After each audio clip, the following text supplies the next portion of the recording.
The master Prakash classes YouTube channel आप सभी लोगों का स्वागत करता है। जूनियर हाई स्कूल शिक्षक भर्ती के रिजल्ट का इंतजार करने वाले सभी अभ्यर्थियों के लिए बहुत ही महत्वपूर्ण खबर है। और खबर ये है कि जो बात पिछले 3 या 4 महीने से मैं लगातार कह रहा था कि आपकी जो मेरिट बनेगी वो संयुक्त मेरिट बनेगी, राज्य स्तरीय मेरिट बनेगी। आपके जो 5 सब्जेक्ट हैं, इन 5 सब्जेक्ट से कोई मतलब नहीं है, आपकी सिर्फ एक ही मेरिट बनेगी जो सभी सब्जेक्ट को मिलाकर बनेगी, और यह मेरिट राज्य स्तरीय होगी। क्योंकि फॉर्म भरते समय भी आपको ये नहीं पूछा गया था कि आपने ग्रेजुएशन किस सब्जेक्ट से किया है। आप इन 5 सब्जेक्ट में जिस भी सब्जेक्ट के जानकार हैं उससे आप फॉर्म भर सकते हैं, आपकी योग्यता के बारे में नहीं पूछा गया था। तो ये सारी चीज़ें अब क्लियर हो चुकी हैं, और इसी के आदेश के क्रम में सुप्रीम कोर्ट का आदेश भी आ चुका है कि आपका जो कक्षा 6, 7, 8 की जो टीचर होंगे उनके लिए जो है स्नातक में कौन सा सब्जेक्ट होगा ये कोई ज़रूरी नहीं है। तो पहले इस खबर को हम लोग डिटेल में देख लेते हैं। इम्पॉर्टेंट अपडेट ये है कि अब आपकी जो मेरिट बनेगी वो संयुक्त मेरिट बनेगी। किसने किस सब्जेक्ट से फॉर्म भरा है इससे कोई मतलब नहीं होगा, एक ही मेरिट बनेगी, राज्य स्तरीय मेरिट बनेगी। ठीक है, चलिए अब हम लोग खबर आपने पढ़ लिया है, अब इस खबर को हम लोग डिटेल में पढ़ लेते हैं। यहाँ पर साफ साफ लिखा गया है कि सहायता प्राप्त जूनियर हाई स्कूलों में 1504 पद सहायक अध्यापक के हैं और 390 पद किसके हैं, प्रधानाध्यापक के हैं। अब ये केस कौन सा था, ये केस कस्तूरबा गांधी आवासीय बालिका विद्यालय का था।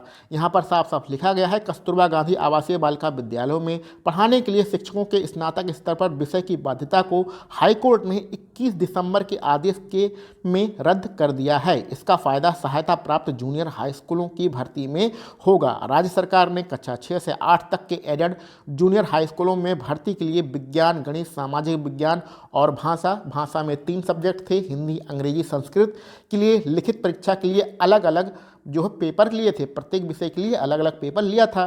लेकिन मेरिट विषयवार ना बनाकर राज्य स्तरीय एक मेरिट बनाई जा रही है।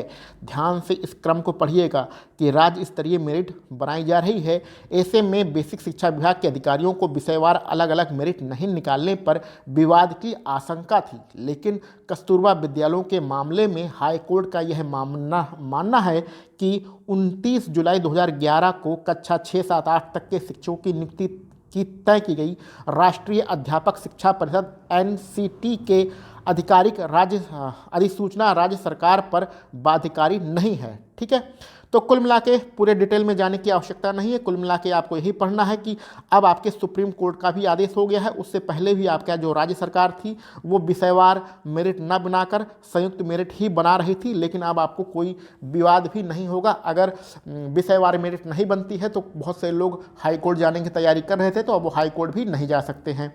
यहाँ पर एक और चीज़ समझिए कि आपकी अगर भर्ती प्रक्रिया चालू की जाएगी, उसमें जो मेरिट बनाई जाएगी उसकी नियुक्ति देने के लिए हमें चुनाव आयोग से परमिशन लेना पड़ेगा, क्योंकि आचार संहिता आपकी जल्द से जल्द लगने वाली है। तो अगर गवर्नमेंट चुनाव से पहले ही आपको नियुक्ति पत्र बांटना चाहती है तो ऐसी कंडीशन में आपको नियुक्ति पत्र देने के लिए, भर्ती प्रक्रिया को चालू रखने के लिए चुनाव आयोग से परमिशन लेनी पड़ेगी।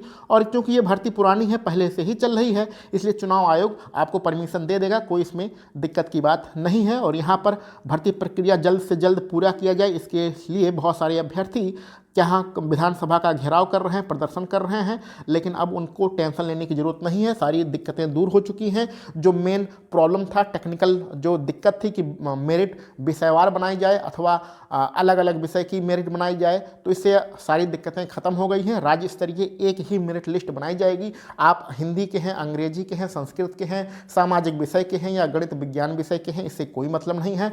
आप सभी लोगों ने जिस भी अपने सब्जेक्ट में एक्सपर्ट थे उस सब्जेक्ट का आप सभी लोगों ने पेपर दिया है। आप यहाँ पर यह ऐसा नहीं कह सकते हैं कि गणित का पेपर कठिन आया था, हिंदी का पेपर आसान आया था। हिंदी के भी जिन अभ्यर्थियों ने पढ़ा होगा उनके लिए हिंदी आसान लगा होगा, गणित और विज्ञान जिन अभ्यर्थियों ने पढ़ा होगा उन्हें गणित और विज्ञान आसान लगा होगा।